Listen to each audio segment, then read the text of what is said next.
Hello, and welcome to episode 140 of Checkpoint Chat. As always, my name is Alessandro Barbosa, and I'm joined by Matthew Figueroa. We're getting closer and closer to that magical 150. The century and a half. Remember back in the day when we started the podcast, every episode was a joke about the age. And then we hit... God, could you imagine now? Then we hit the 100 mark, we're like, we out. Listen, this podcast is older than Prince Philip. Rip, shame.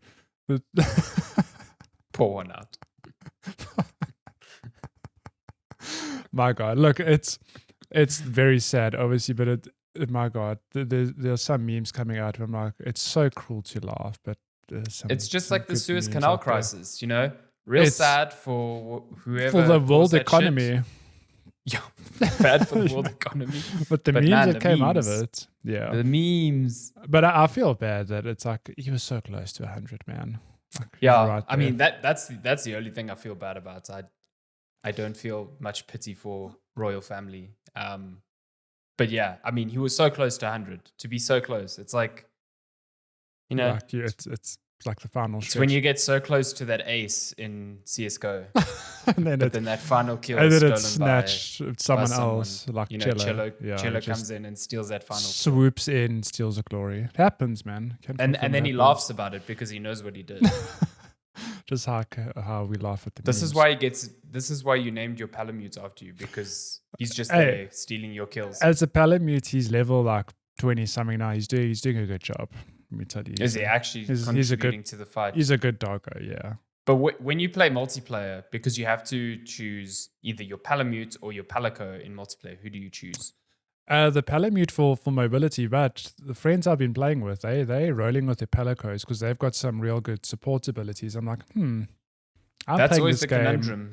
Yeah, I'm playing this game wrong. It's like I get to battle before them, which like it's literally a 10, 15 second advantage, whatever. But then you're there. You're like, guys, I'm waiting for you. I can't take this guy alone. But then their Palamutes keep whooping out these. Oh wait, Palamutes. Now I'm confused between the two. What's the cat? The cats. Cat says Palico. The Palicos start whooping out these support abilities where it's like, wow, this Palico legit just Y-bugged this monster to the ground. That's quite handy. You know, I should probably swap out for something like that. I just realized you're wearing an Xbox hoodie. I am. Where'd that come from? This is from a campaign we did last year. Very cool. My God. So we did a campaign last year called the Hall of Fame, which we started working on more or less when lockdown started. So like in March. And the campaign only went live just before the launch of the Series X, like the end of September.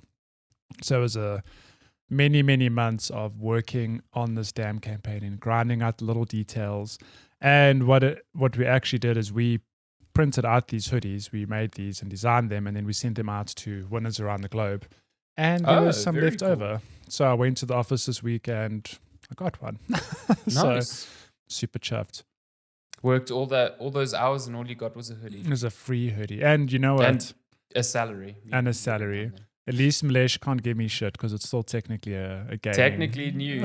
I thought you had somehow scored one of those. Have you seen the Xbox onesies? Those things are really cool. No. I wish I would fucking love one of those. They even have a pocket for your controller. It's ridiculous. What? I love it. All those times you go out, you know, you just want a game. Yeah, of course. You know, you just want to... You have to have your Xbox controller at the ready all the time for elite gaming. Spontaneous gaming. Yeah, what if somebody...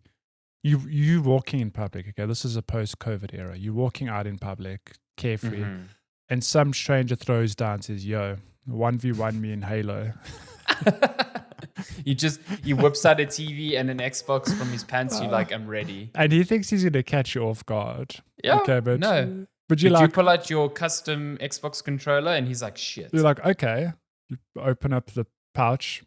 There's your controller. The pouch, like a kangaroo pouch. It just comes from like your stomach. You just open it up, pull out like almost like the what's that bad guy in Teenage Mutant Ninja Turtles? Krang, who's got like the fucking brain in his stomach. Yeah. Instead of a brain, it's an Xbox controller. You're just like, I'm ready. I love it. That's great. Yeah. Did they ever? I can't recall if they ever made that bad guy in the the live action Teenage Mutant Ninja Turtle films, because like I would love to see a live action rendition of a character that's ridiculous, like this alien brain didn't they, like an android. So I remember watching there's been a lot of those movies, but I think were there two the live action ones? I think there were two. Yeah, I remember the second the one first had the second one had Bebop and Rocksteady, the rhino and the pig okay. mutation. No, so I only watched the first one. I didn't watch the second one. Yeah, I can't. You see, so I don't know if I've watched the second one. I think I watched a lot of trailers for the second one, but I don't ever remember seeing Krang. You watched the movie. It's true. Was Shredder in the movies? I don't actually remember. He was in the first one. He was in the first one. Okay, man, that was like fucking dope. That's a good franchise. Imagine pitching that. Was it like 80s or 90s? Franchise.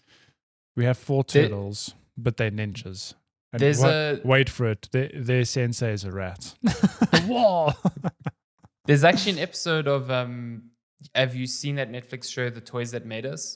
I've only seen one episode, but do they have a whole episode? They have one about Teenage Mutant Ninja Turtles, and it's wild. Oh my god! The one creator like sold off really early in its life, and is now like really sour about how many royalties he gave up. Yeah, because the franchise it keeps going. Yeah, I mean, even all these decades later, today. Yeah, amazing. I mean, they even had a crossover with Batman. Oh yeah, they did. I mean, that's like the dude who wrote The Witcher as well. It's like, yeah, cool, cool city project. You can have the rights to this. Super unhappy about it all. And then, holy shit, look at The Witcher today. He is involved as far as at least the Netflix show. The series. Yeah, so he's at least getting cash dollar from that. But still, it's amazing. Which I assume you'd have to, because I mean, the games are pseudo like unofficial sequels to the books. Yeah, I mean, it's weird because they live separately to the books, but they're based on the books, like in the same universe. Yeah. So I mean they feature the same characters. Yeah, and they actually, there are a lot of tie-ins to the book as well, or the books as well. So yeah, but that's why like weird. I think someone who just played the games and is watching the show, they're like, wait, why is Siri so young? It's like, because the games take place so long after the books. Yeah, like, where you been? Yeah, it's... Well, on that, they wrapped up filming on season 2 recently. I saw, so they did. Very excited. Quite keen for that to come out. I wonder if that will be ready by the end of the year. Yeah, I don't know. I think by the end of the year. I mean, we're still in April.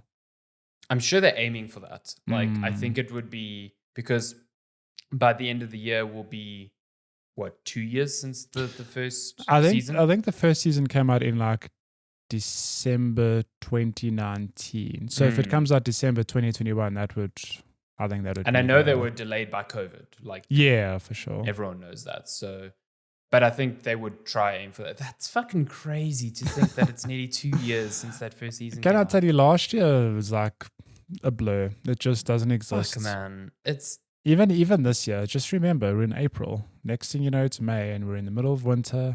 And then you blink, and Father Christmas is visiting with all these good gifts, and then it's summer again. May. God, I hate you. Love it. Hey, Love it's my birthday soon. It's your birthday soon. It's a great time. Oh my God! And then the year can end. Then it's okay. Mm-hmm. Your birthday is the 23rd of this month, like 2 weeks. Yeah, 2 weeks from yesterday. Oh, you're getting so old, which makes me so happy. Yeah, how's that back last doing? Year in the 20s. Yeah, Jesus. Does it hurt? I feel so lazy all the time. Yeah. I have to think about getting a new couch because it's hurting my coccyx. It's old things. You're so old. Holy shit. I'm so old. Oh my God. The way you said that. Just eating oatmeal for every. I need to get a new couch because my coccyx. That's all I heard. Needs to be a posturpedic couch to protect my back. My back. Good Lord. And Shiny's like, it's old man. Yeah, exactly. Suck She's old just man. like old man. Sure. But this Checkpoint Chat, we talk about video games. Speaking of old, sometimes talk about Yeah, video speaking games. of old, before we get to any of the new modern stuff that we've been playing, Let's talk about some good old let's talk stuff. about this game from 1996 called Resident Evil. What a game. Well, I guess the remake I'm playing is not from 1996. So it's quite weird. Okay, so give me 1 second to give some context to our I'll give you more than 1 second. Okay, so the Resident Evil comes out in 96, okay, and it's like it's this game that's super scary and wow, it's survival, like almost the birth of survival horror. Well, like mainstream survival horror.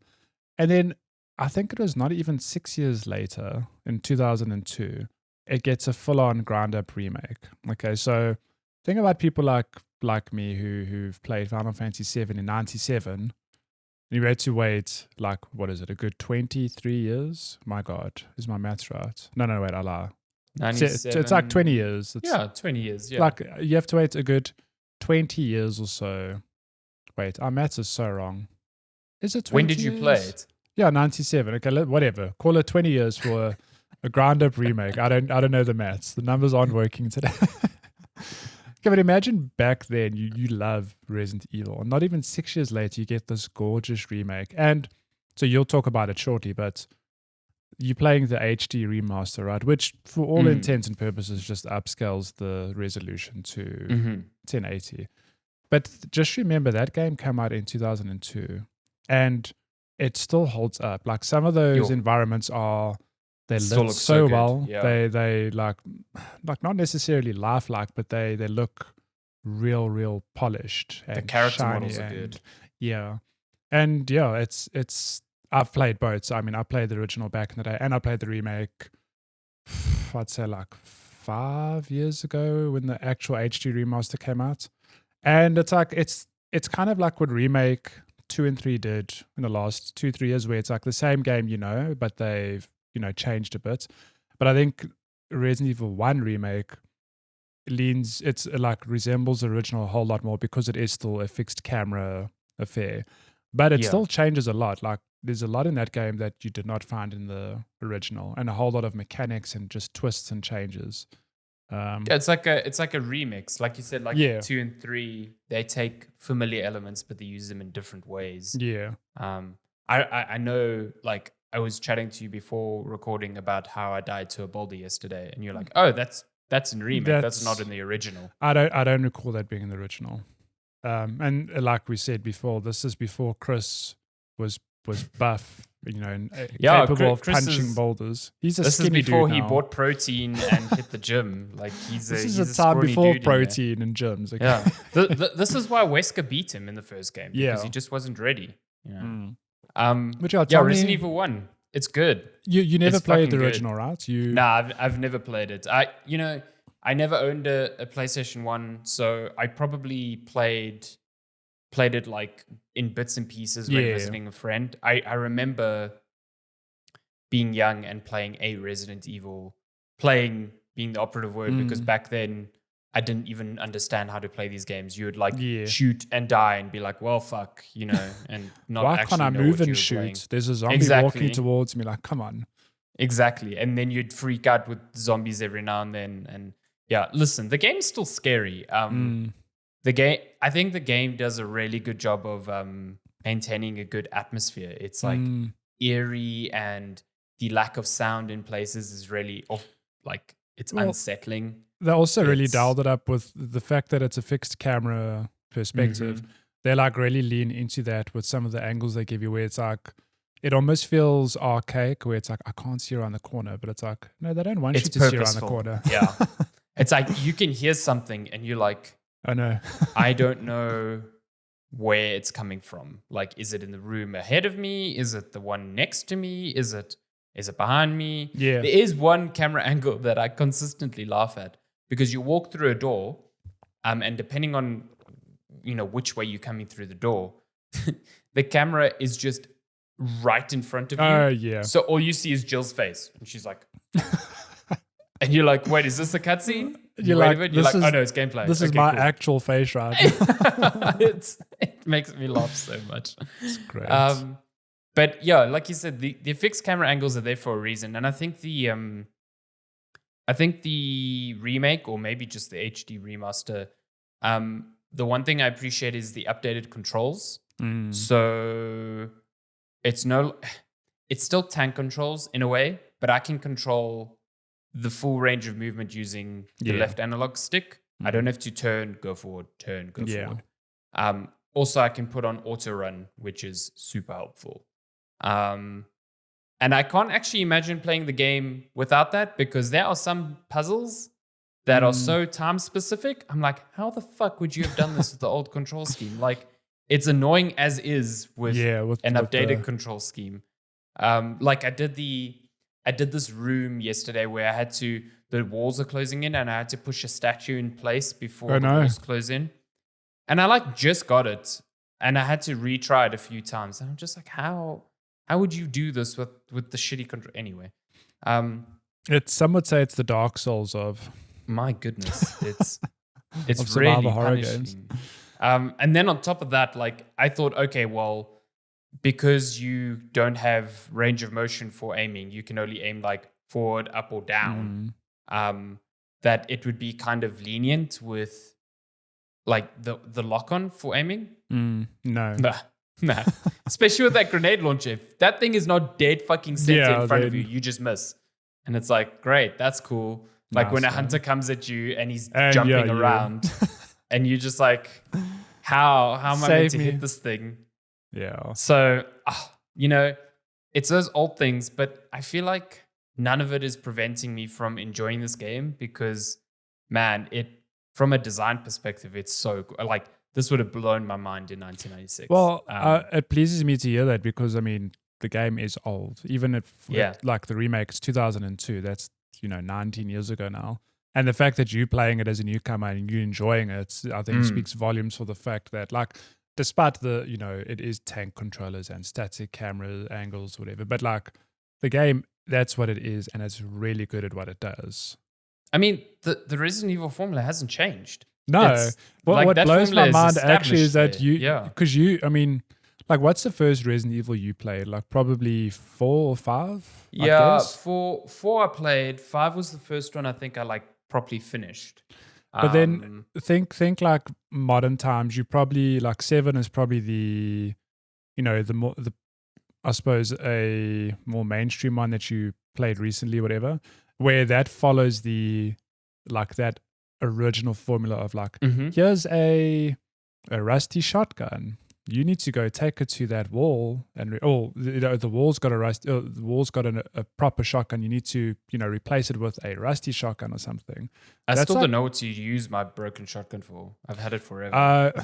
I can't remember in the original, but like you now see that that was actually in the first game, like way back then. Even a lot of the puzzles are like there's so many, like the DNA is just consistent throughout. Like the fact that you always get a crank, for example, or a wrench. Always. Like every damn game is always that. Resident Evil 1 has 2 cranks.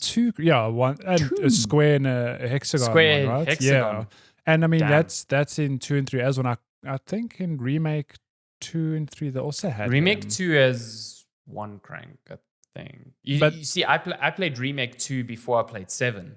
So I was like introduced to that formula. I thought you played of like, 7 first. Okay, there's a diamond door, there's a heart door, there's this door. In 1, there's like helmet, armor, sword. In 7, it's like snake, disembodied bird and snake. They go real fucking dark in 7 with that. Yeah, but like it's things like that where. So like I have a colleague who also he played Resident Evil 2 Remake, and that is his first time playing anything in the franchise. And like he had to look up some stuff, and I'm like, I completely understand why. Like the game was a lot more accessible to me because I grew up playing them. I know that if I get a red gem, for example, that I probably have to put it somewhere else, which will give me something else to solve the puzzle. Where it's like if you don't know that, it's a bit like no, I see that in 1 a lot. I'm sure. If I didn't play 2, I wouldn't have understood a lot of the puzzles in 1 because it's like I can get a box. And I know, okay, I need to examine it because there's probably something I need to do with this. And then it's like, oh, there's a button here, or there's like a slot here. It's like, okay, I need to do some. There's a language to Resident Evil. Exactly. That I think I can imagine people in 96 going like, well, what the fuck do I need to do here? Or maybe maybe not, because a lot of games were kind of weird like that. Yeah. Then, you know. Well, Yeah, games were a lot more obscure back then. Yeah, like a lot of the times I feel like I'm playing a really pretty version of like Zork, because it's like, examine this thing. What do you want to do? Or like a lot of the puzzles, it's like, there's a lever here. What do you want to do? You know? Yeah. So it follows that formula. And when you think of old games at the time, then you think of like Ocarina of Time or Link to the Past. They had strange as shit puzzles as well. They like in Ocarina of Time, you have to shoot an arrow into the sun to get a specific arrow that you need to progress. Like, how would you know that? Like, so I had this thing yesterday where it clicked in my head where I understood why people say games today are too, maybe not too, but like they handhold you a bit too much. A lot more, yeah. And I'm, I understand why people miss not having that, because the sense of discovery that I have playing Resident Evil 1 is just so fun. It's, the game is so overwhelming at first because you're in this mansion and it's just, you can go in so many different directions. Yeah. And for the first 3 hours, I'm like, am I going the right way? Am I doing this correctly? And you even get into situations where it's like the handle on the store is about to break and now you can only enter it through one way. Yes. So it's like, well, fuck, was I meant to do that? You can really do things in like a sequence that is really detrimental to your playthrough, but it's your playthrough. That's how. And it's done intentionally, yeah. Yeah, it's like how you have to deal with that. There was a moment yesterday, I was in the residence and there's a map on the wall. And if you take the map, you expose a hole that bees can come at you and like sting you and poison you. But if you do that later on, when you have an item to kill the bees, then you can omit that entire danger entirely. But if you decide to take the map early, then that entire area becomes a bit hostile for like a long time.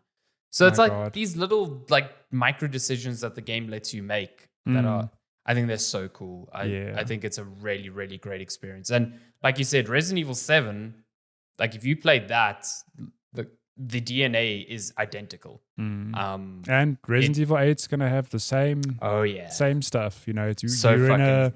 Well, it's actually, I'm really glad you played Remake 1 now, because a lot of games always harken back to that original mansion. There's always some sort of like nod to like, here's a giant mansion, or spooky, whatever. And Resident Evil 8, although it's set in, a village, whatever, the demo is in this big mansion. You're like, Yeah. Lady Dimitrescu? I don't know. Tall lady. Her castle. They actually, I don't think I put it in news, but they revealed the map of the game yesterday. Oh, yeah? And her castle is just one of 4 main locales. Ooh, so you're going to be moving around. That's next month, right? Yeah, 7th of May. So soon. Oh my gosh. That's soon. Not even a month away. That's exciting. And there's an event happening this week on the 15th, which I assume they're going to release the next demo. Second demo, because, they said they're going to put out another demo. I'm fucking stoked for that game. I can't wait. After playing 7 over December and now playing Remake 1, I'm like, I'm all in. You've basically like caught up. I know you've missed some of the originals, but you've played the remakes. You've sort of caught up with all the mainline. The mainline, yeah. I've played all the mainline ones now. You just have to play 6 now. No, I've played 6. I just don't like it at all. Like, at all. We should, you know what? You should... 6 is not a good Resident Evil game. However, if you go in expecting a fun action game... It's a good time. We should co-op that, because it's as far as action games go, Can you co-op the whole story? I'm pretty sure you can. I mean, because Resident Evil 5 you could, and 6 has, through every campaign, there's always 2 people. That's how I played 5, and I think that's why I like it more, because like people seem to not like 5, and I'm just like, I think those people played it alone. I really think they played it alone. That game in co-op is fucking awesome. Yeah, I played it. Yeah, it's got many problems, times but it's with different people, and I like. Yeah. You've met my friend Quentin. I have such fond memories of going to his place, and we would just stay up late playing Resident Evil 5, and we did it over like so good weeks, where we finished the game, then we like started it again because we're like, damn, this game's good. That game is also like a proper action game. Like, 100%. Yeah, like there's so much happening in that game. It's like a departure from from Resident Evil, but it's like it wasn't as far departure as Resident Evil 6. No, six is an action. 6 movie, is like full straight on. up. What the hell? and also just like the most fucking ridiculous plot points. Absolutely absurd. Yeah, it's quite something. But yeah, Remake 1 is super good. I highly recommend playing it if you haven't before, because I just think it's great. It nails the tension that I think even 7 doesn't get right. I think 7 gets it right in its opening few hours and then loses it. It derails, yeah. Yeah. Like I am super far into Resident Evil 1 and I'm stressing about my ammo all the time. I'm stressing about how many times I can save. It's ridiculous. It's like, and also like you can never expand your inventory space. So I'm limited to 8, or I'm doing this juggling act like crazy. If I'm not mistaken, so you're playing with Jill, right? And I was telling you that I think she's the best person to start with, because although she's squishier, she gets access to more areas easily because she's got the lockpick. Does Chris not get the lockpick? Nope, Chris doesn't have a lockpick. So Jill, like, she's softer and she does easier, but she gets, like, the payoff is that she gets, I think, more resources and more weapons. Yeah, the lockpick comes so in handy at the beginning. My God. If I'm not mistaken, she has a bigger inventory than Chris. Whereas Chris is a harder playthrough because although he's tankier, like, you can get hit a lot more. He's got limited inventory space. He doesn't have a lockpick. It's got fewer resources. Is it limited? I mean, it's limited already. It's so limited. I could be wrong, but I'm pretty sure that's like a thing. Fuck, that's crazy. I mean, I'm just thankful. I don't know if maybe this is the thing they changed for Remake, but I can load so many shells into the grenade launcher. Yeah, that's normal. And you always have like infinite shells, basically. It's so useful because I don't need to carry stacks of 6 everywhere. And I only discovered this yesterday. Oh, no. Because I tried to reload the grenade launcher and it's like, nothing's happening. So then I combined it in the inventory and it's like, oh, you've just got fucking 18 shells in this gun now. It's like, oh, okay, well, cool. I'm just going to roll with this now. Yeah. Well, before we move on to what you've been playing next, tell me, how hard did you panic the first time a zombie just got up after you thought it was dead? I still panic. Because let me tell you, that is new to Remake where... What? Seriously? Mm-hmm. So in the original one, where if you downed a zombie, you would... I think you would always see the corpse, but like it was done for.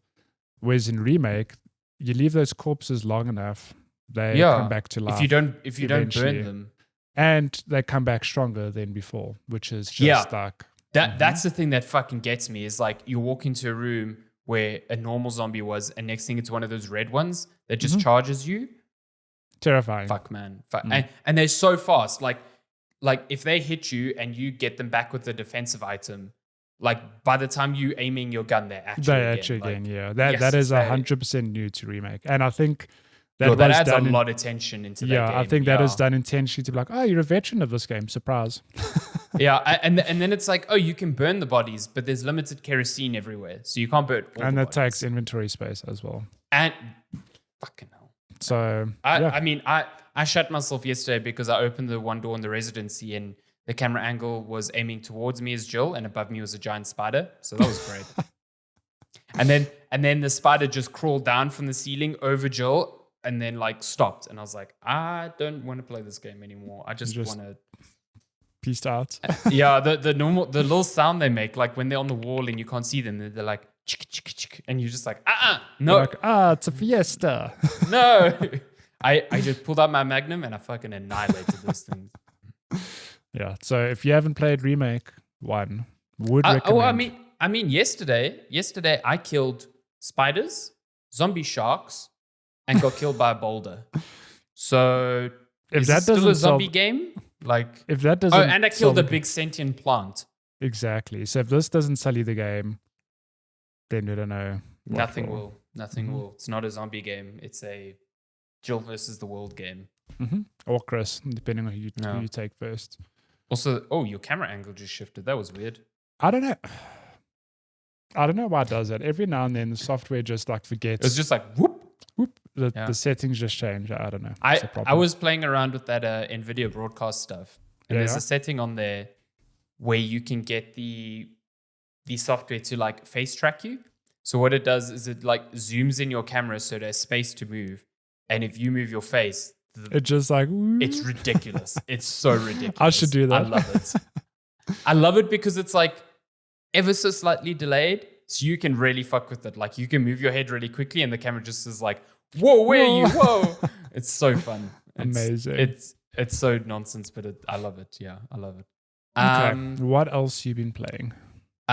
So in terms of modern games, now that we've spoken about Resident Evil 1 for like 20 minutes, nice. Last weekend I played a lot of Outriders, new looter shooter from People Can Fly, the developers of Bulletstorm and Gears of War Judgment, which not bad. Bulletstorm also, I'd say, severely underrated. Yeah, Bulletstorm had really fun gameplay. It was just such a juvenile like story. It was unbelievable. The writing in that game was like, we have to get the word ass in every third word. I acknowledge it, like very juvenile, but like I appreciated that they just lent into it 100%. Yeah, 100%. Like they lent into that dude, bro. Like there is a line in that game where it's like, "I will kill your dick," and you're like, "Are we on a playground?" Yeah, what is going on here? So those dudes fucking made good. a brand new game. That studio. Apparently they're in Poland, if I'm not mistaken. Another Polish studio. So and also, sorry, just on that, it's a Square Enix game, right? Mm-hmm. So is it published by Square Enix or is people? They're independent. Okay, they're not owned by Square Enix. Okay. No, because Bulletstorm was published by EA. Yes, that's why I was a bit like, hang on, did they get Gears purchased Judgment at some was point? Microsoft. Yeah. So yeah, no, they, as far as I can tell, they're independent. Okay. But yeah, so this is that game that looks like Destiny, but that the marketing was very adamant was not a live service Destiny game.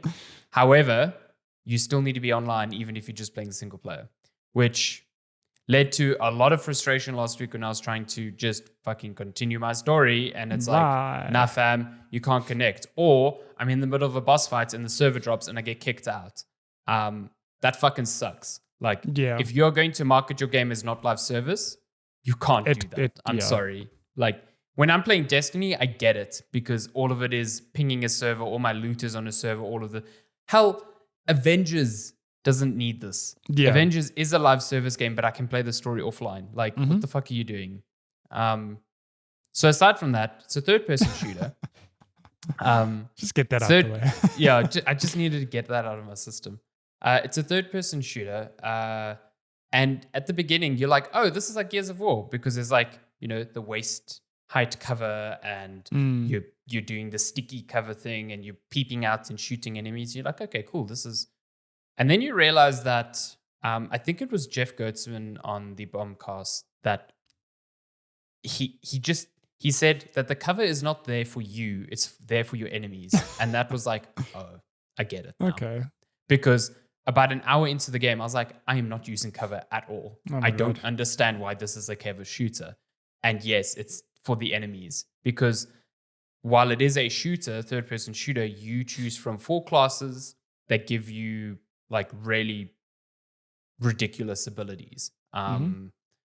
What are the 4 classes? Pyromancer, Devastator, Trickster, and I don't know the 4th one. I chose Trickster because it was like, this is a playstyle if you want to get right up in the face of enemies and like hop around the battlefield. I was like, okay, if I'm playing solo, that sounds like a really sustainable thing. And it's really cool. Like, I could teleport behind enemies from like far away. I could create like a little faceless void bubble shield where I could slow down enemies inside them. So yeah, I was like zipping around the battlefield with a shotgun, getting in someone's face, blasting them away, using a bubble to like create space, stuff like that. And based on the class that you pick, you get health back if you play according to that class. Okay. So the Trickster is all about close range fire. So I get health back when I'm taking out enemies from close range. Okay. So I can use a sniper and I don't get any like RPG penalties from using a sniper, but I will not gain health back when I kill enemies with a sniper. Whereas even if I'm using a sniper from close range, if I like point blank this dude, then I'll get health back. Then you get the health back. Okay. Yeah, so it's not tied to weapons or anything like that, which I think is quite clever because it doesn't mean I'm restricted to just using shotguns or submachine guns, but it encourages me to stick with the class that I chose. Yeah. I do wish that I could have trialed some of the classes before I got to choose. Like, it kind of just comes out of nowhere. It's like, hey, pick this class. And you like have no idea what any of them like, do. oh my God. Okay. Yeah. Like, it gives you text to kind of explain, but that's never the same as like giving them a go. You know what I mean?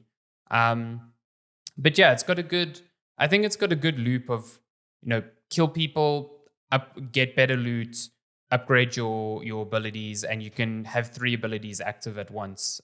So you've got like a range of abilities that you choose into a loadout. And then you get mods on guns that play into those abilities as well. So you can like really craft your character according to the playstyle that you're enjoying. The other thing that I like is, aside from character level, they have this thing called a world tier. So that levels up periodically as well. And that determines how hard the game is. So the higher your world tier, the better loot you get, but the harder the game will be. Okay. And that is dynamic. So you can change that at any point. So if I'm like having a bad time, I can drop a world tier.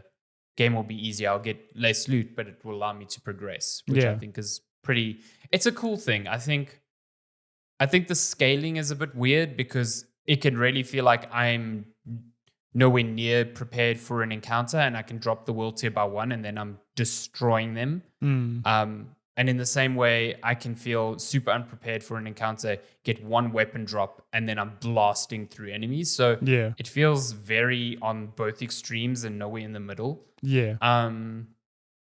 But it's, it's got fun gameplay. I just, like, the world hasn't sucked me in and the loot hasn't really sucked me in. So after a few hours, I was like, I'm enjoying the, moment to moment firefights, but I'm not really like hooked on this thing. Yeah.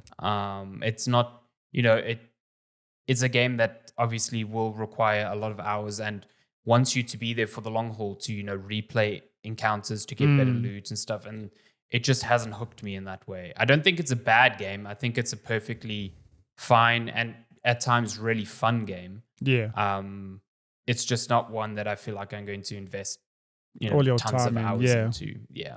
But And like fun. other people are. I've heard that the game, when you're playing with other people, is also far more enjoyable. So maybe that's the thing that I need to give a go because I've only played it solo. But yeah, it's like, I think if you're looking for a pretty mindless, fun shooter with like really fun powers that you can fuck around with, like Outriders is there. It's a lot better than I thought it would be. But it's also not like, it's not something that has It didn't blow you grabbed away. my attention. Yeah, entirely.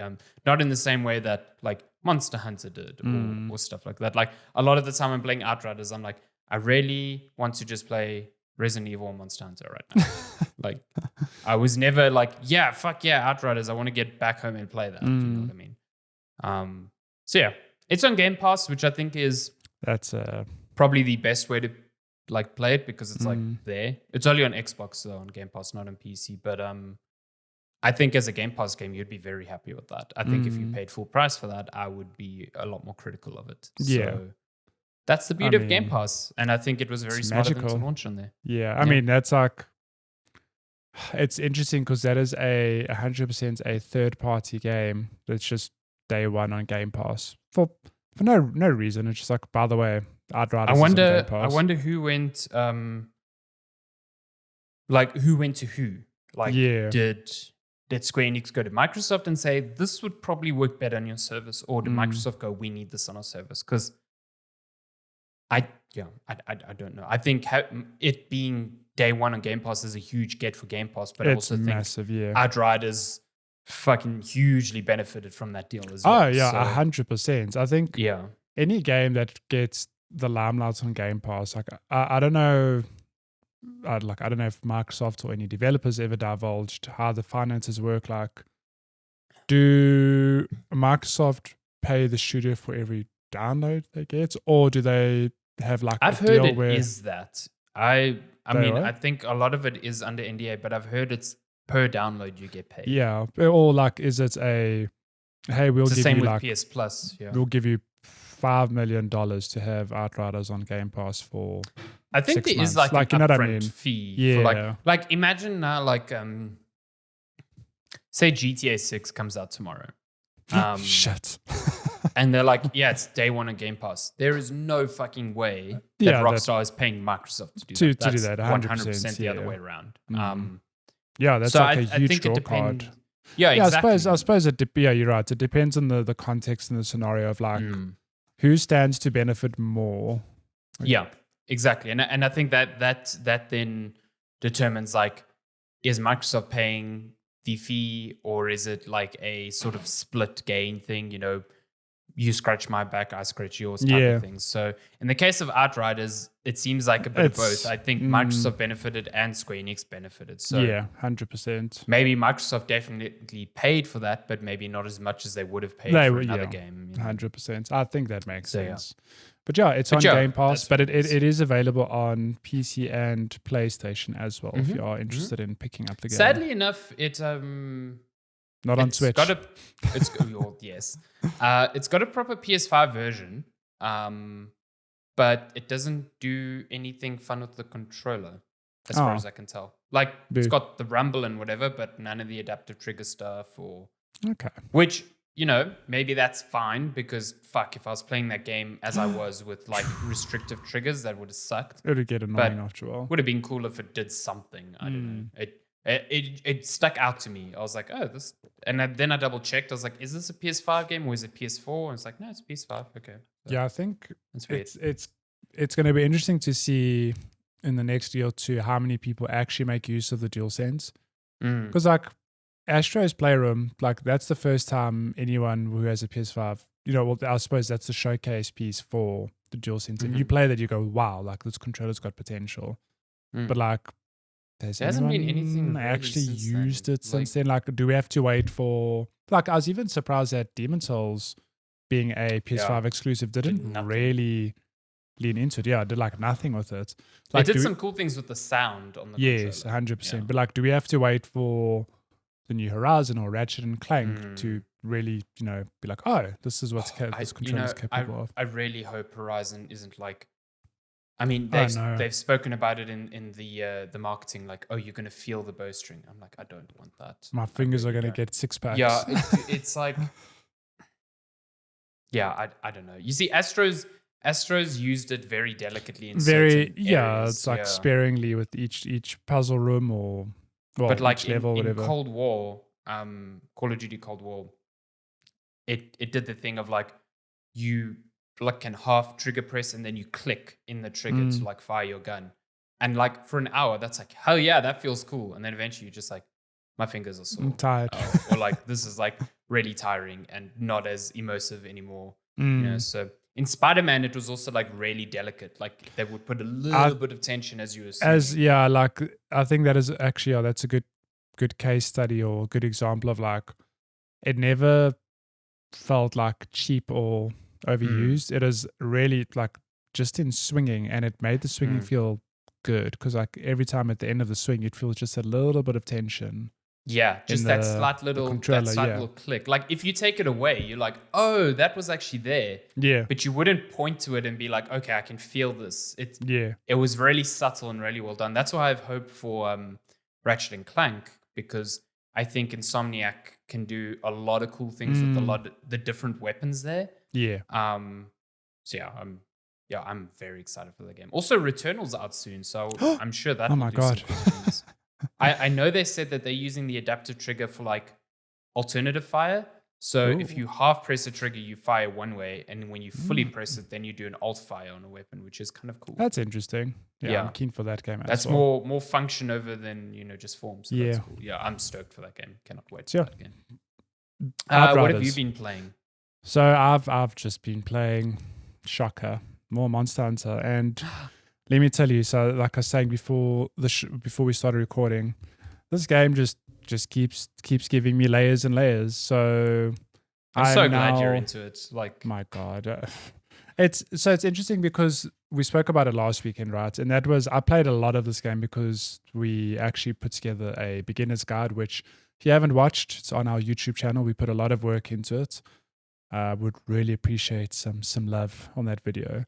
But yeah, both being new to Monster Hunter and having to actually create a beginner's guide, it's like, holy shit, we actually have to play the hell out of this game and, understand how it works.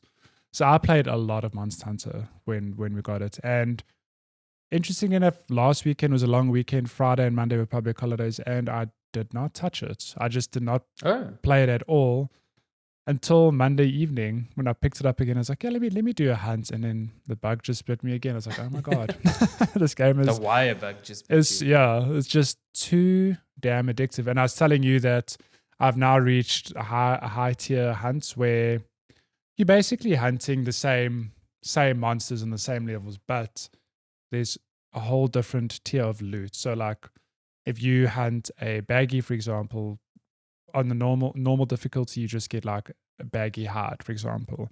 On the high tier hunt, you get baggy hide plus, which is like a whole different resource which you use to craft even higher quality gear. That's the hide that's bigger and comes with 3 cameras. With right? 3, yeah, exactly. So it's like it's where Apple got their naming.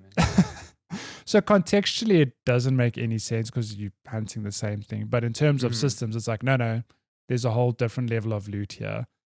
And I think the big difference between the last time I spoke about the game last week and this week is that I've played a lot more multiplayer. So I don't know if you can do proper high tier hunts single player because I've sort of stopped playing the single player stuff for now. But multiplayer, I've been playing with some friends and even strangers. And it sounds weird to say in 2021 where we have the technology to jump into a lobby and play with strangers or friends, but the fact that it just works on Switch like continues to blow my mind. Like, I mean, and not only that, like I suppose one of the big drawbacks of the Switch is that if you're playing in bed, for example, you're a good few meters away from your Wi-Fi router, and even the dock itself might not be connected. I thought you were going to say you're a few meters away from your wife, and I was like, well, well, that too. Not for everyone, And the Switch itself doesn't connect with Ethernet unless you buy an adapter. So in terms of latency, like you really could have a shit time. But I've played in bed a bunch of evenings this week, and I've not dropped off once, and I can't tell you I've noticed any delay. So it like really blows my mind. And what's cool is that even like, so when I've streamed, I've played with friends and we chill on Discord, whatever. But like last night, I was like, I'm tired. I'm going to go climb into bed. But my friends are playing. I'm going to jump into a lobby with them. And we just use the in-game comms when it's like, it's limited in that you can be like, hey, like, let's capture this or like, good job or whatever. But it works and it's minimal effort. And just the fact that you can jump in with friends or strangers to hunt that one piece of gear you're looking for, whatever. It's such an addictive loop. And like, I really don't see myself putting this game down for a long time still. Like I feel that I'm still just scratching the surface of, what it has to offer. And not only that, like I've been playing with the longsword because, one of the 14 weapons, and I've sort of just love that anime sheath. Yeah. So I've been like mainlining this weapon, and then a friend of mine linked me to a video from one of the big Monster Hunter YouTubers saying like, here's a guide for your weapon, like watch it. And it's a 30-minute video. I was like, cool, like I'll see. Because it was Arcades, wasn't it? Yeah. Is it Arix or Arcades? Arix, sorry, yeah. So I watched the video and then he's like, oh yeah, you've got this move and you've also got this switch ability which does this. And if you push this button after doing this ability, like you'll do a counter attack. I'm like, I did not know I could do any of that stuff. Yeah. So his videos are mad in depth. Yeah, and it's funny because in Monster Hunter Rise, I don't think this was a thing in Monster Hunter World. You can actually swap out 3 of your attack/abilities. You have 2 options for each of the 3. And it could be subtle things like one you might get to choose between one of 2 wire bug attacks. One of my abilities is literally like the attack you use when you unsheath will be different. Oh, you can do that. Okay. Yeah. So I changed 2 of my abilities based on like what I saw in his video.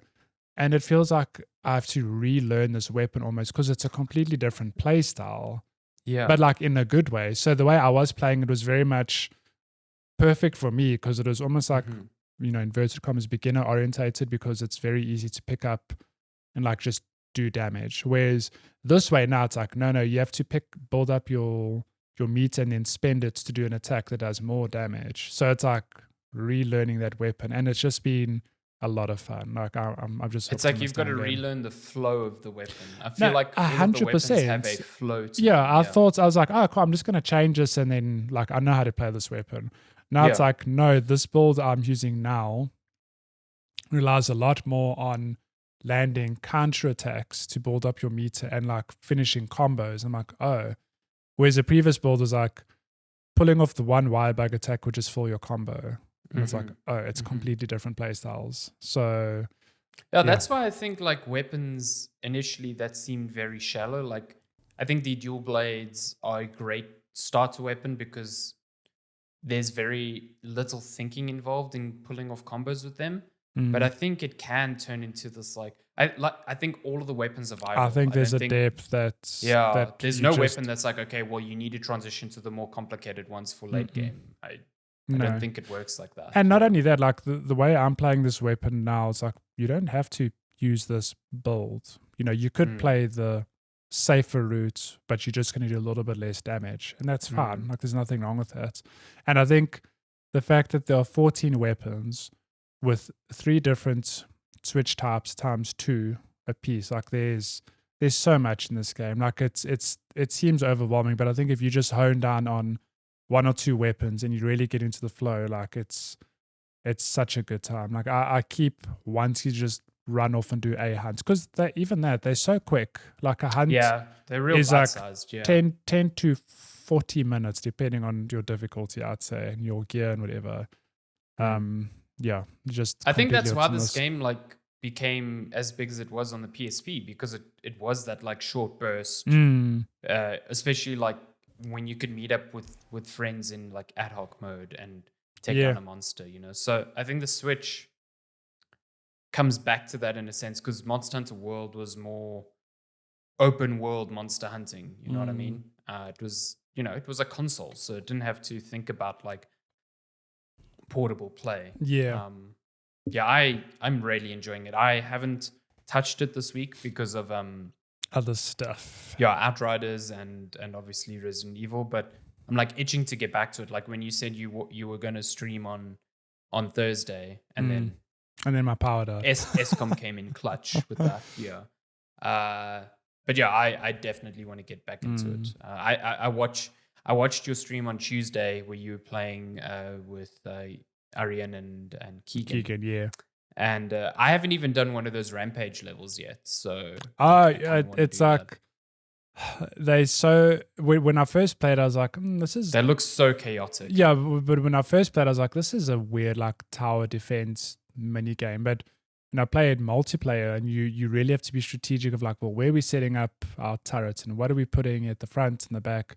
And you watched that we stopped the first wave, then the second wave came and they just destroyed our first defense. Like, oh god! But already, like comparing that to your previous stream where you did a rampage, like you guys had all learned different tricks and things like that. So there's depth to that mode as well, even though it's like a very different type of play style. 100%, hunts.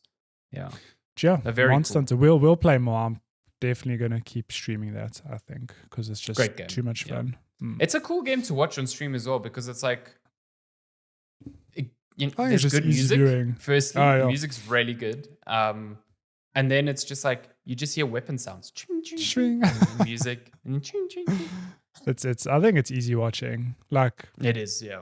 It's not like you're gonna miss anything, if you don't watch every second. That's why I liked it while I was working, because I could hear the banter. And I was like working, and every now and then I'd look, and it'd just be like this flurry of fucking you're just purple getting energy smacked going with crazy. You're getting smacked with knowledge from Keegan and Adrian, who are oh my god, I way so deeper into that game than I am. Yeah, they just spit facts. I'm like, oh, okay. Teach me. Like every 5 minutes, you're like, oh, I didn't know that.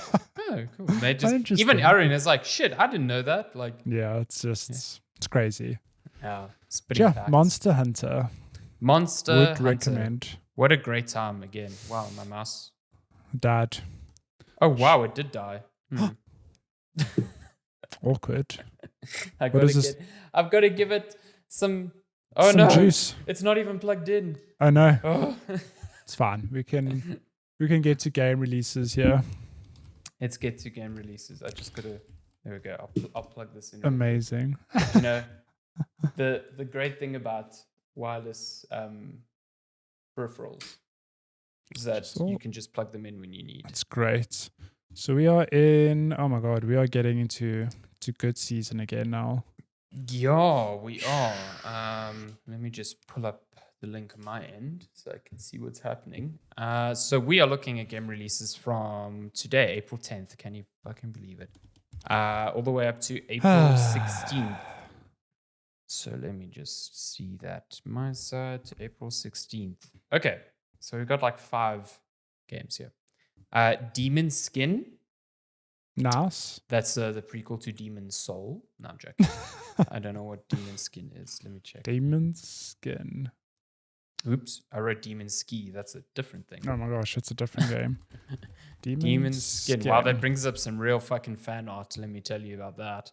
Oh boy. Brutal hack and slash game with challenging combat system in the same vein as Dark Souls. Shocker. Plunges you into harsh dark fantasy world to test your will and your skills. That was all one sentence, by the way. My goodness. Only those who dare to get into the Demon Skins can survive. Interesting. It's a 2D game, it looks like. Yeah, it does look like a 2.5D type of thing. Some Souls shenanigans. Oh boy. Yeah. There's an enemy that looks like that the snow yeti thing that nearly eats you. It's a Star Wars game. Let's be honest. It's a Star Wars game. Let's be honest, yeah. So that's out on PC on April 13th. On April 14th, we've got a game called Forgotten Fields, also coming to PC. April 15th, Ashwalkers on PC as well.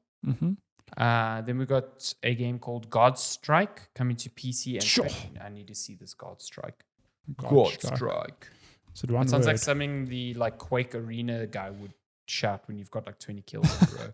Whoa, this game's so colorful. Oh damn. It's like a bullet hell thing. Holy shit. Let me just pull this up here quickly. It's actually quite pretty. I quite like it. It's got like, it reminds me of like Hades, but then also of Creature in the Well. There we go. Yeah, video isn't playing. Okay. Oh, it looks, you know what it reminds me of? Fury? Fury. Is that what you said? 100%. Yeah, face mighty bosses. This is Fury. 100% yeah, Fury. It's a boss rush. Man, Fury, you know, I still haven't played Fury, but that soundtrack. That game is real good. And their next game, I think it's called Haven, is also out, and looks real good. Did they make Haven? They made Haven, yeah. For some reason, I thought. Oh, they did make Haven. You know why I get confused is the developers of Hyperlight Drifter are making a game. Also, they've gone from 2D to 3D, so I confused the two. Yeah. This game looks real good. Can I just tell you? Watching the trailer now. Yeah, it looks like my jam. Pretty great. My goodness.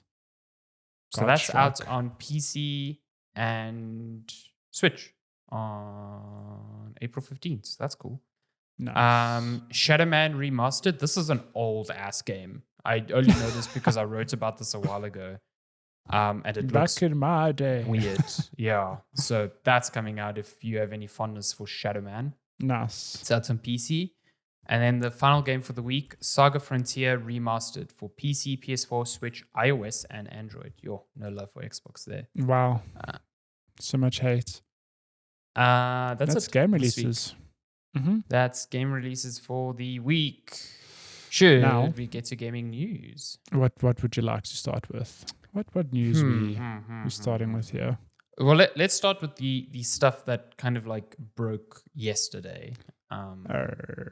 So is this not Naughty Dog, but Sony news. So good old Jason Schreier had a big report on Bloomberg that was concerning kind of like the feeling of some studios underneath the Sony banner, more specifically a San Diego team called Visual Arts Service Group, which a lot of people have always assumed is like the secret San Diego team working on shit. Yeah. Turns out they aren't. They kind of just help out studios as need be. Most recently, they helped out Naughty Dog with Last of Us 2. Mm-hmm. And the story centers mostly on them regarding how they wanted to do some, solo work. They wanted to, work on their own game, lead their own game. And that game in question was a remake of 2013's The Last of Us, which apparently they started development on in 2018.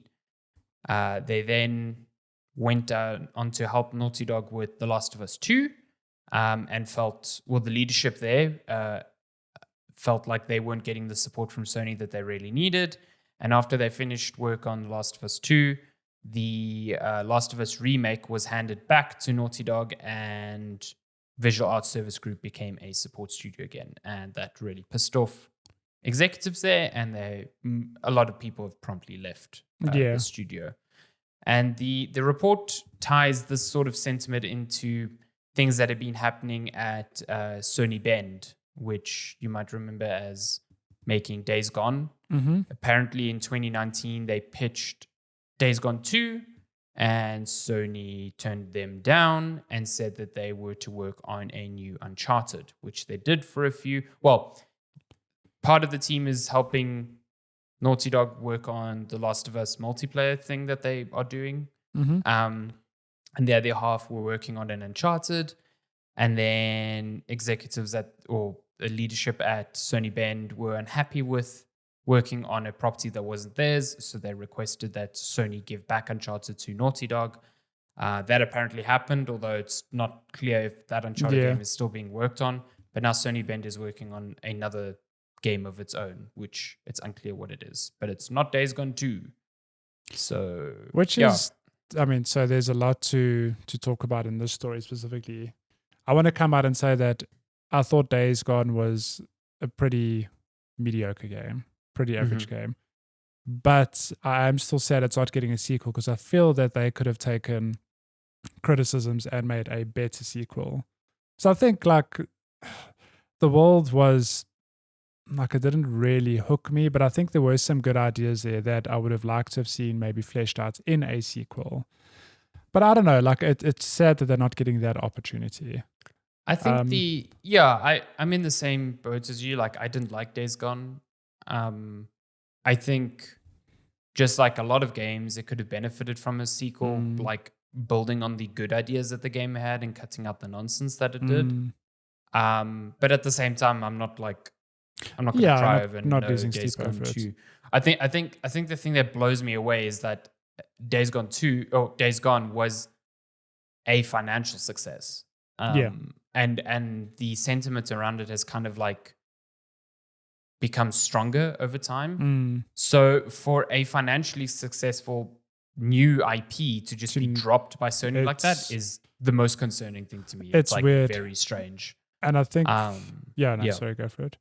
No, go for it. I think the weirdest thing from this whole story is that the first Last of Us was getting a remake. Yeah, I'm super confused by that. Which is just as much as I love Naughty Dog and The Last of Us, I'm 2030. Look, we say this having just spoken at the top of this episode about Resident Evil 1 getting a remake only 6 years after. But I don't know, in my head, it feels like technology hasn't come, it hasn't, back then it makes sense because, we went from PS1 to GameCube, but it's a leap in technology. Well, PS1 to PS2 in that generation. It feels like there were huge leaps, in what could be done in gaming. Whereas the jump from, The Last of Us was a PS3 game, remade, end of PS3 late gen PS3 game, remastered for PS4.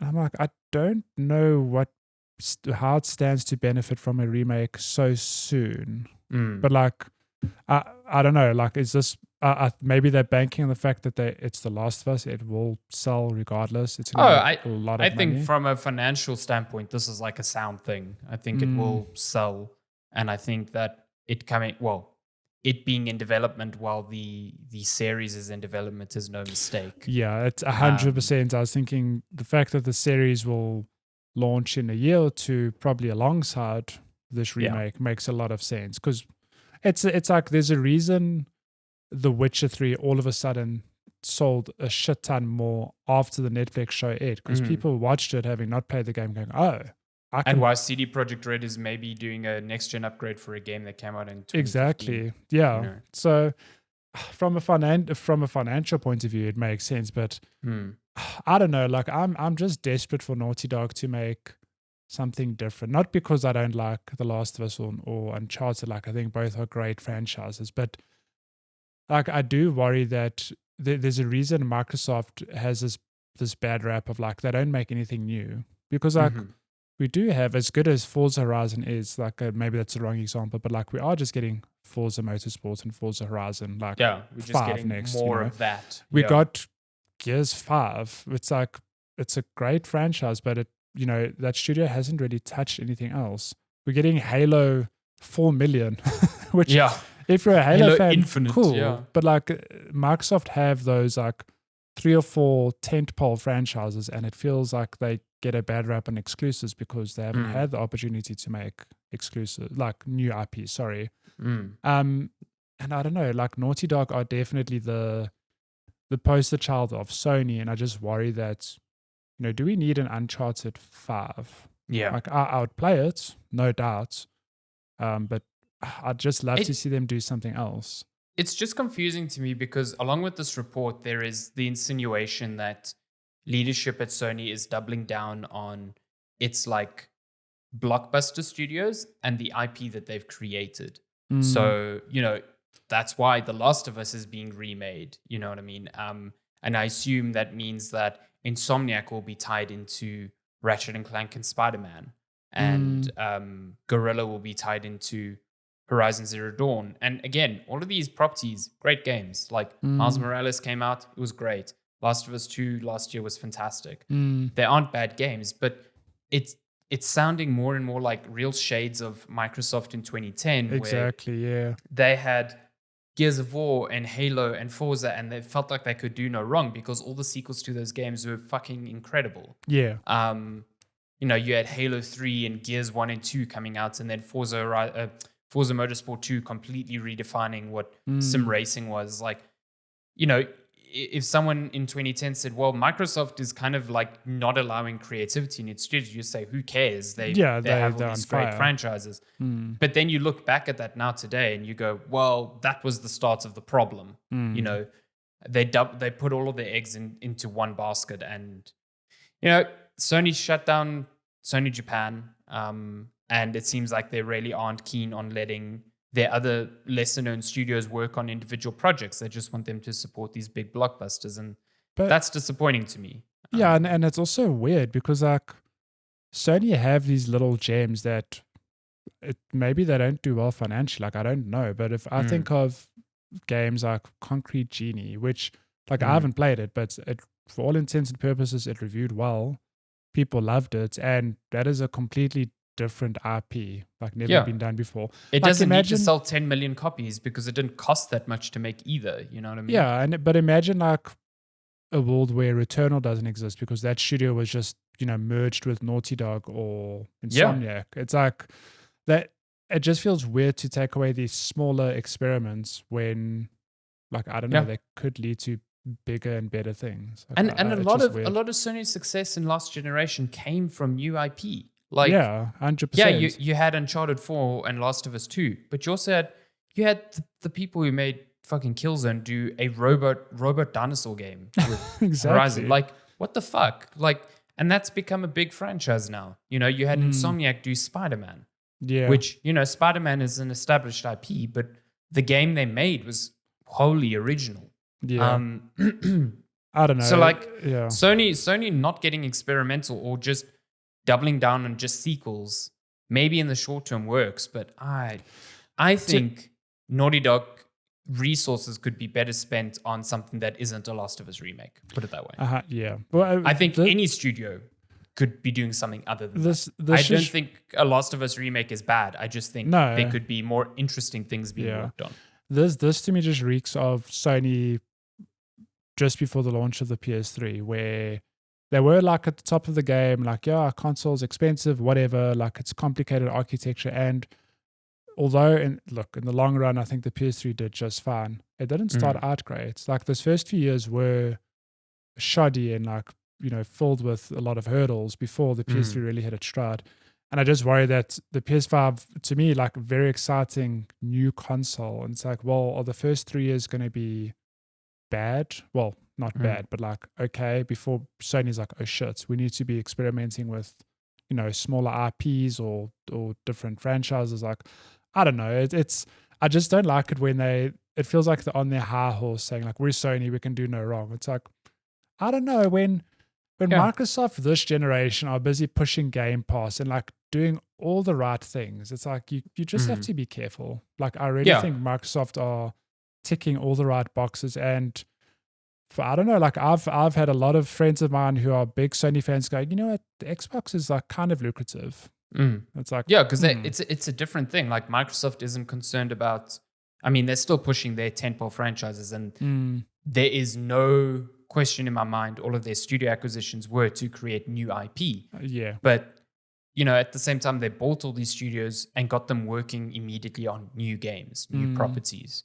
The Sony thing, it only takes one or two games that are really, not up to the standard that people expect, because now people expect this massively high bar of like quality from Sony exclusives, and Sony is putting so much money into them, and this is the only thing they're pumping money into, presumably, according to this report. If you have another situation like a Days Gone, where it's profitable, but maybe not to the level of a Last of Us 2, and it's definitely not seen critically in the same light. If you have a God of War sequel or a Horizon sequel that is like good but not fantastic, you've suddenly burnt years of like investment into these franchises that people have soured on like overnight. And that's exactly what happened to Microsoft.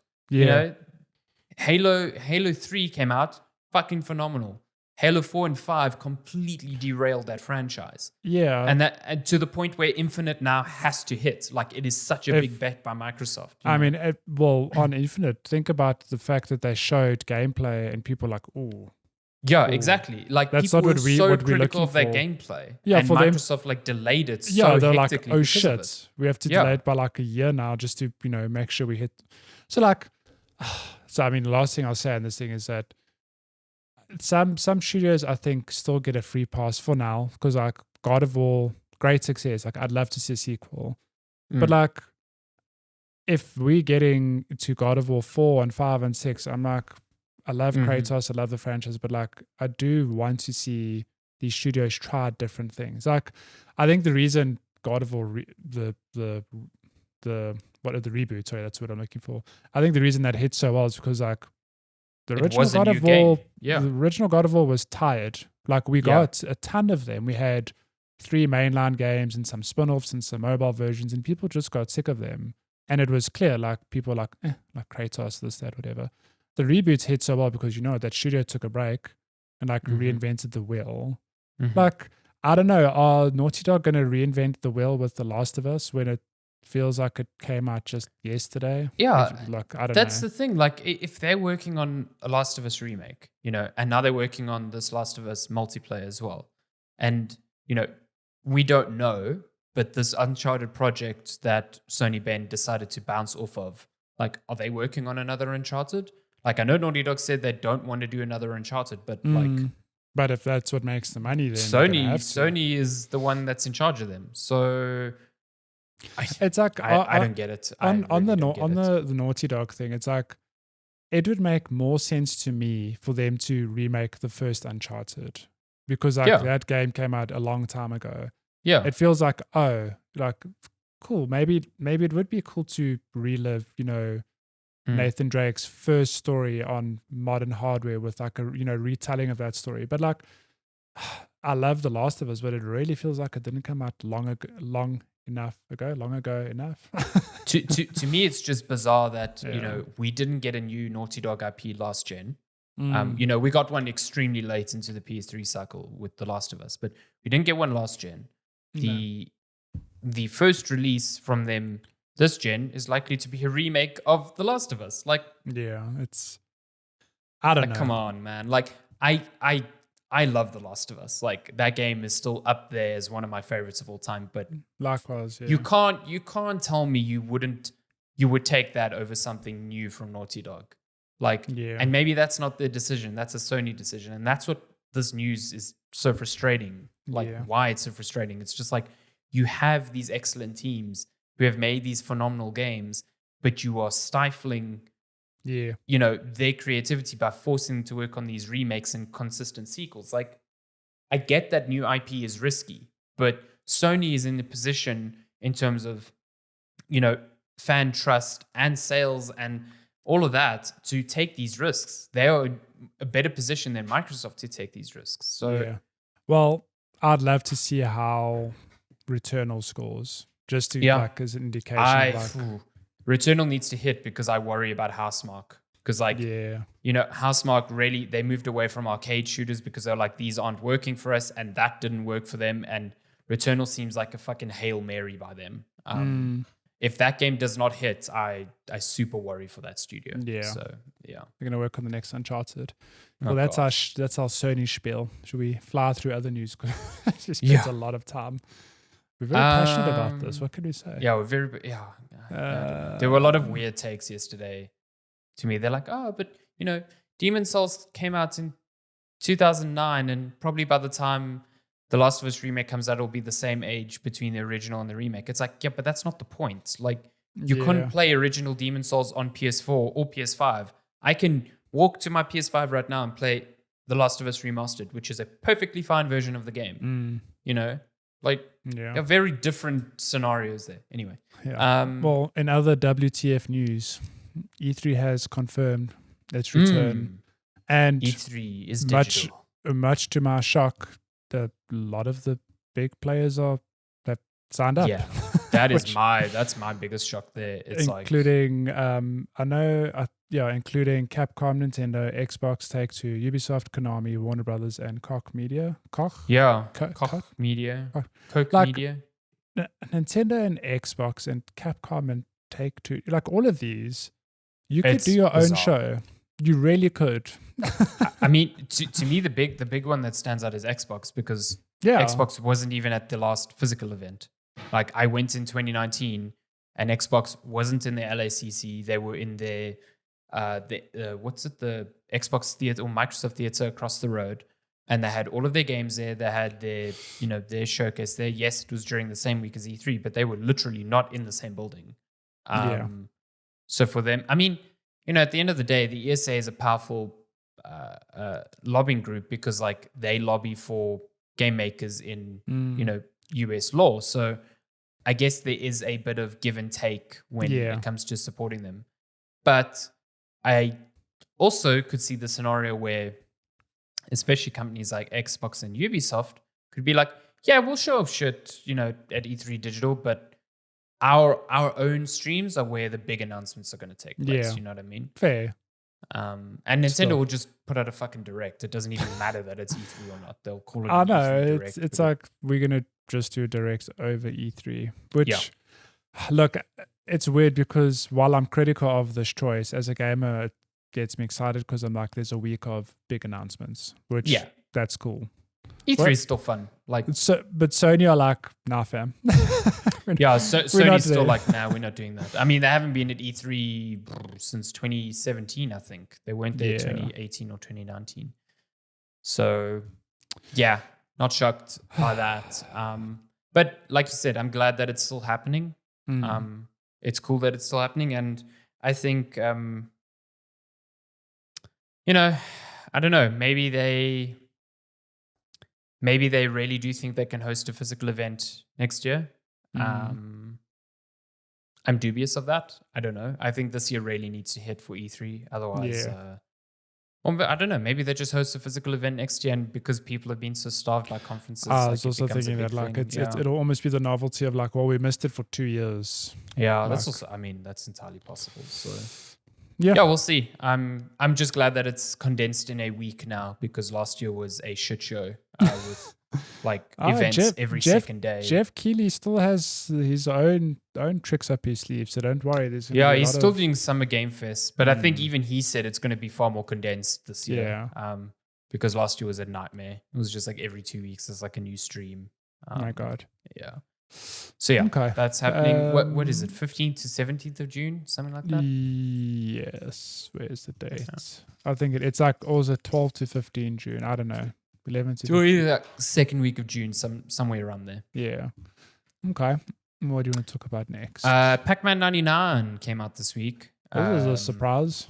Yeah, announced and launched the next day. So if you've played Tetris 99, kind of the same thing. You are playing normal Pac-Man against 99 other players, and the way they play is influencing your game. So it's like when they eat ghosts, they can send slow ghosts to your board that slow you down if you go through them, or additional ghosts that attack you, or stuff like that. So I've played a few rounds. It is ridiculously fast. Like you can die in a game within 10 seconds. Like it is, compared to Tetris 99, it is a whole other level of pace. And it's made me reconsider if I was ever good at Pac-Man, which I probably never was. So, well, yeah. Can I just say that I appreciate this trend of turning old games into battle royales? Yeah, me too. I think it's pretty cool. It's really cool. Yeah, it's a cool novelty. And it's cool that it's just included free with Nintendo Switch Online. So that's rad. Yeah, like Nintendo pushing out these. I mean, what we've got Pac-Man, we've had Tetris. What is the other one? Mario. Yeah, but that's gone now. Yeah, but it's like just the idea that they're experimenting with these different franchises. I think that's really cool. Like it's like this whole 99 thing is a franchise in itself now, and there's just different ways to put spins on it. I really like Tetris 99. Like I still play it every now and then. Still never won a game, but I've come close. I think it was actually I was playing it when we were in Portugal for your wedding, and I came like third, and that's still my best. You're like, yes. It was that Portuguese air. It my God! Me a Tetris god. It's on fire. I suppose let's just stick with retro quickly. A mint condition Super Mario Bros. NES cartridge sold for a casual $660,000. That's a lot of fucking money. My God. Imagine, I don't know, just imagine you were one of those people where you visit your parents in one of those old school American houses. You dig in the basement. You're like, oh, here's a box of my old stuff. And there's just although this is a mint condition box. Yeah, so, this is like mint. Purposely kept, but still. Like, seems like it was even kept in like a vacuum sealed box. It's so like someone had the foresight to be like, you know what, Super Mario Bros. Is going to be a big deal. I'm just going to vacuum pack this thing. Yeah. Sell it for a lot of money. I mean. This one was also like from a limited production run, it seems. So back before Nintendo added the trademark Game Pack NES GP symbol to NES boxes. So it's a special box as well. Like, damn. That's a lot of money. I love the line that Darren, I think who wrote this was Darren. It can only be Darren who wrote this. So like the thing was sold for $660,000 at an auction. He says, what an absolute idiot. You can buy the game for like $5 on the Nintendo eShop. Or can you? Nintendo loves killing Mario games on its eShop, so who knows? Oh my God. Who knows? Okay. What do you want to bounce to next? Deathloop has been delayed again. Boo. If you'll recall, it was meant to come out in February. It was pushed back to May. It was meant to come out in like a couple of weeks. Mm-hmm. But developers Arcane, I think this is Arcane Lyon in France, said they need more time with the game. So the game is now launching on September 14th. Obviously, it's only coming to PS5 and PC at launch. So I think you tweeted saying, what does this mean for the exclusivity? Yeah, I'm curious. Like, is it from date of launch? It's like a year from today, or like, no, you had the exclusivity from May or whatever. Like, yeah, like May next year. I would love to know what the deal was. Like you said, does the deal start when the game actually launches, or was there a penciled in date? like on the contract saying, from May, that's when the exclusivity thing is working. I don't know. What else do we have here?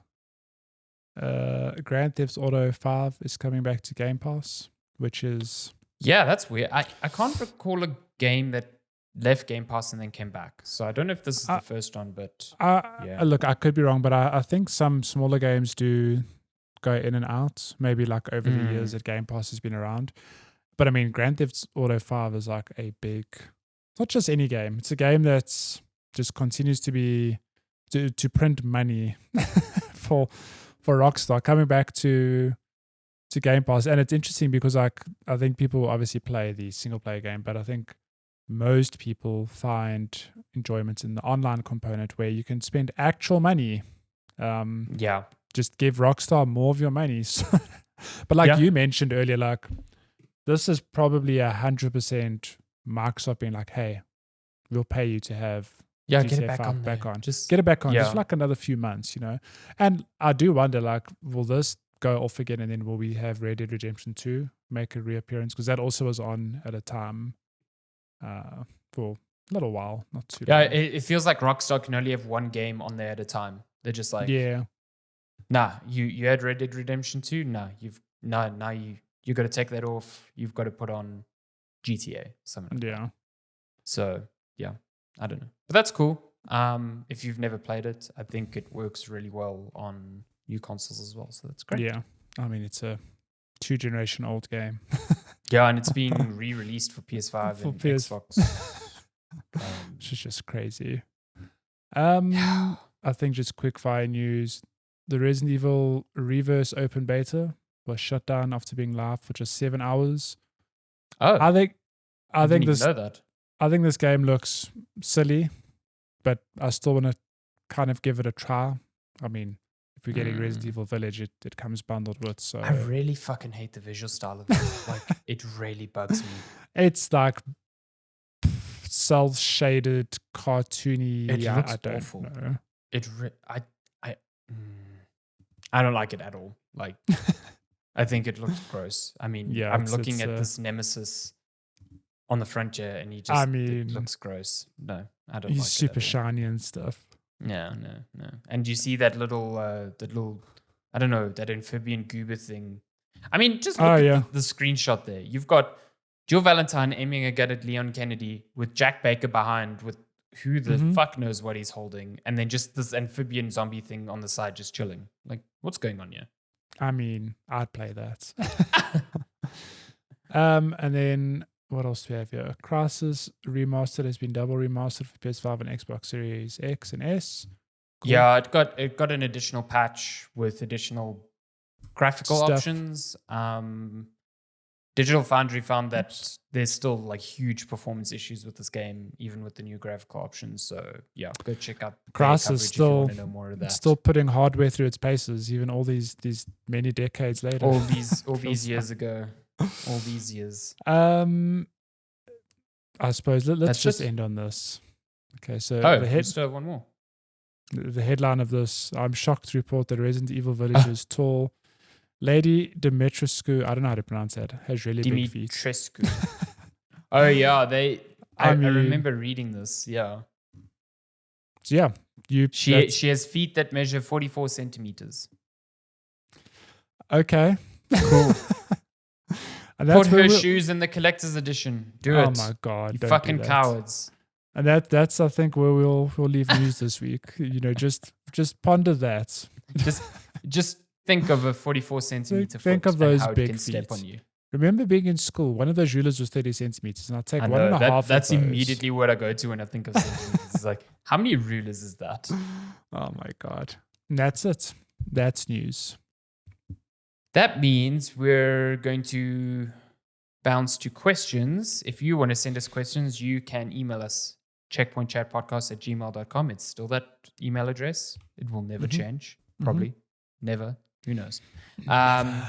You can also message us at Checkpoint Chat on Twitter, on Instagram, on TikTok even, and on Facebook. On all of the places.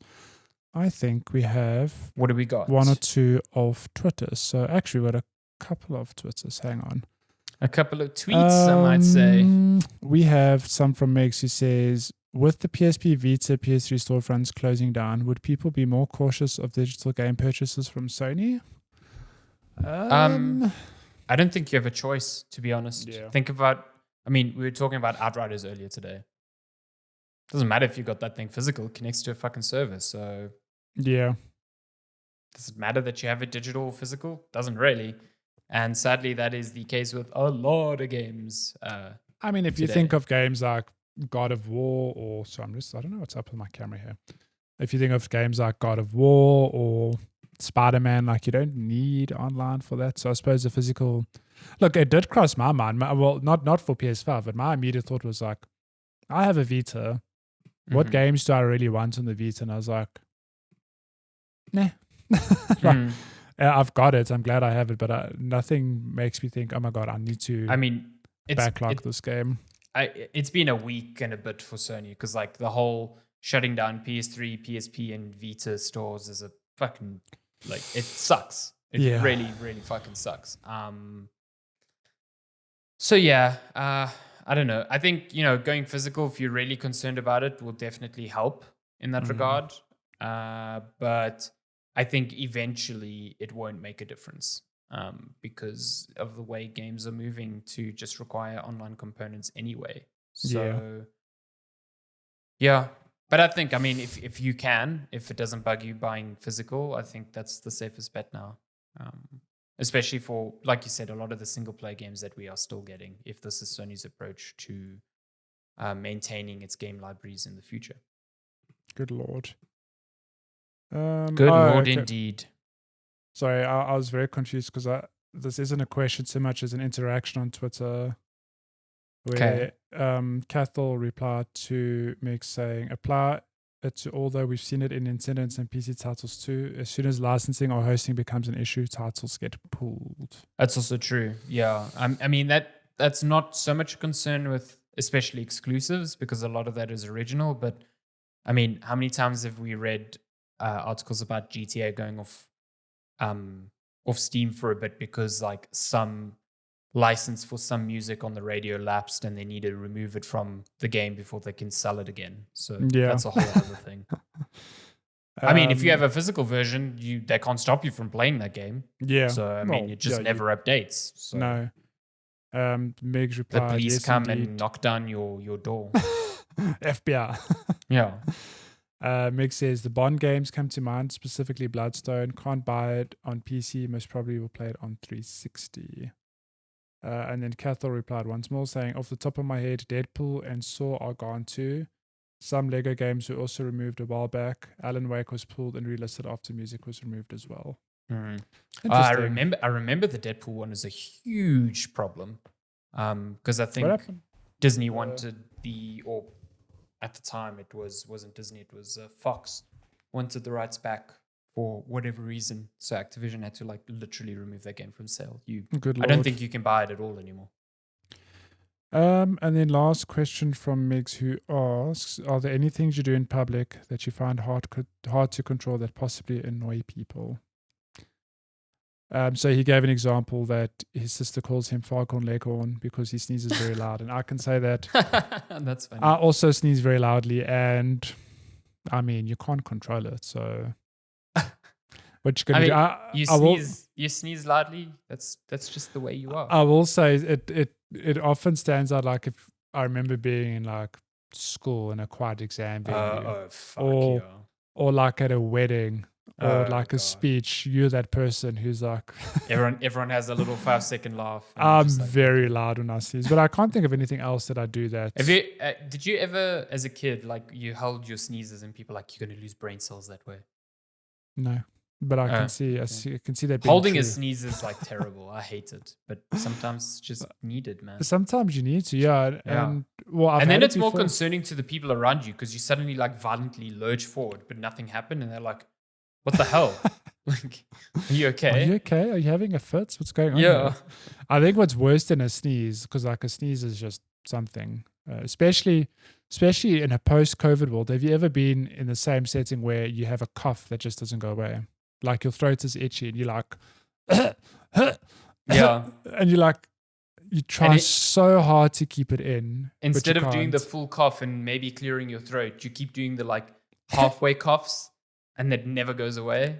Can't do that today. People are going to say you've got the coronies. Everyone looks at you like, whoa. Cool. Whoa, are you okay? Whoa. Spray this man down with sanitizer. I don't think...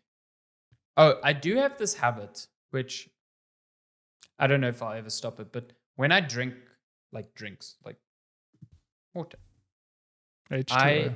I don't know if this is a common thing, but I don't let the water like just go into my mouth and down my throat. I like suck on the side of the cup.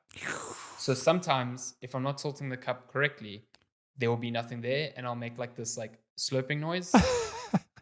And my dad always gives me shit for it because he's like, oh, I thought you'd just grow out of that, but I still do it. And that's just how my body drinks. I don't know why I do it, but that's how I do it. It's like disappointed dad, like, I really thought you'd grow out of this bad habit. I mean, if I'm conscious of the way I'm drinking, I will like not suck on the side of whatever the fuck, but I often do it and I don't know why. I don't think I do that. Yeah, like I genuinely think it's like something wrong with the way I drink drinks. This because is not I basically like sucking the liquid through my teeth into my... This is not an insult to you, but I used to do that as a kid. I used to go... Yeah. So that's how I drink drinks still Your today. dad's right. You're a child. When will you grow? When you turn 30, that's when you have to stop. It's when I'm legally an adult. If I do that, I go to jail. Damn it, I can't do that. Shani will put you in jail. She'll call the police. Hello, my boyfriend. My boyfriend's he's slurping up here. It's this man drinking like he's drinking out of a sippy cup. Get him out Give of me here. a sippy cup. I'll drink out of a sippy cup, no problem. My God. But yeah, I don't see any other questions anywhere else. So I guess that is questions for the week. Nothing on Instagram, nothing on Facebook, nothing on email. Cool. Well, if you want to change that, you know, the power is in your hands. You can email us, checkpointchatpodcast@gmail.com. You can also send us messages any time of the week at checkpointchat on Twitter, on Facebook, on TikTok. What did I miss? Instagram. That's the one. All of the places, basically. All of the places that have social aspects to them. I'm just double checking now. There's nothing on. Not a single question on Facebook was given that day. Yeah, thanks for it's the fine. I haven't been on Facebook in ages either. I get it. Facebook. I get it. Facebook, yes. But that's been episode 140. As always, thank you so much for listening. Thank you so much for supporting. And we will be back, as always, next week. Have a good week. Goodbye. Bye.